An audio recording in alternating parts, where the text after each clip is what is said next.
Okay, now, in continuation of what I said in my previous video, I kind of feel like talking about colonies next time, but let me just briefly say, continue what I wanted to say. I don't want to wait till next time.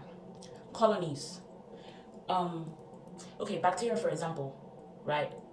I kind of wonder when they use the word colonies to create colonies. I think of colonies like bacteria, right?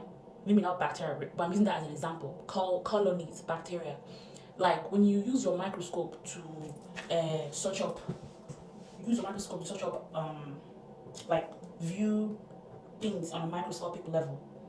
You're seeing a whole different world, DNA strands or whatever. Maybe you have a plant, of a flower, of grass, of maybe your cell, because every living thing has a cell or multiple cells. Like we human beings have probably quadrillion billion cells. I don't know how many cells, because they always replicate and they always die and then they grow again. So when I say create colonies, that juju, when you're doing that juju, that your witchcraft, whether it's prosperity, love, like self-love spell on yourself to love yourself more, whatever spell that you're doing,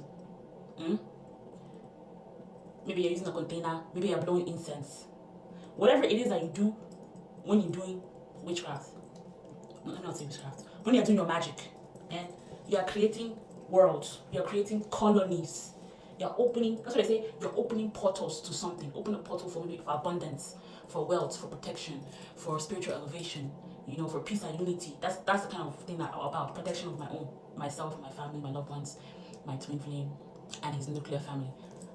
Did you hear me? Nuclear family. Yeah, I said nuclear family.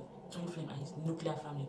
Anyways, so when you're doing these spells, you're creating colonies, you're creating something. Whatever you do, you create. Even in your mind you create. When you think something, that thing that you have in your mind, you can create it and bring it into manifestation, into reality, into physical reality.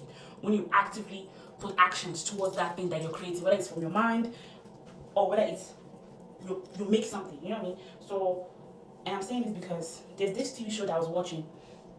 I got bored of that TV show. It's called Gulliver's Travels, I believe. Gulliver's Travels. It's a weird TV show from like probably the 90s or so. I was watching that TV show and it explains this. Honestly, I'm gonna come back to this topic because I feel like I need to come back to the topic. But anyways, so Gulliver's Travels, right? I posted on my Instagram a while back and it was confusing. I didn't get to finish it because I got bored. But basically, this guy traveled to other worlds. Like he just was gone for 10 years and he didn't even realize that he was gone for 10 years.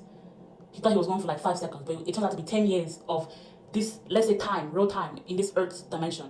10 years went by, but you thought that he left for 10 minutes, but it was actually 10 years. And he came back, and he was talking about what he saw in those, maybe 1 hour that he left, that he was trying to get back to his family. Maybe not 1 hour, maybe 1 month, but he was gone for 10 years, but he was gone for 1 month. Because that 1 month, it makes sense because he was saying, I'm trying to get back to my family, but he was also observing his environment. First, he was a small, tiny, microscopic level, and then the people. No, actually, no, first of all, he was, how do I explain this? I can't remember. He was bigger. He was at a microscopic level. And then the place where he went to, or the kingdom where he went to, they were smaller than him, right? And then he now traveled again, and then the place where he went to, they were bigger than him. And he was a microscopic level, entity, whatever. And then they were giants. This TV show, clearly I know it has a lot of goodies in it, but I'm bored, and I don't want to keep watching it. I got what I wanted from the TV show for like the first few episodes. But I'm saying that portals, we are in a portal here as we are, but there are other portals that are microscopic level. They show this in Ant-Man, the TV show Ant-Man. You get me? How do you get to those levels? We don't know. Astral travel, dreams, I don't know. But it's possible. I don't know, I haven't gotten to the level where I'm going to explain how it's possible. Now, they also show this in this old TV show. It's called True Blood. True Blood. This vampire, he I don't even know how to explain this. This is confusing. Okay, so basically, he entered through a portal. He slept, right? Entered through a portal, and it was into a dimension with fairies. Those fairies, because vampires were sucking their opera. Vampires were sucking their opera, so they flee to this dimension, and that dimension is where they can hide themselves, protect their people, maybe reproduce with human beings unknowingly, and create half fairy, half humans. The main character of this show is these two people. One is a half fairy and half human. The other one is vampire. It's a crazy ass freaky TV show, but I'm not gonna get into it. He went there and they were like saying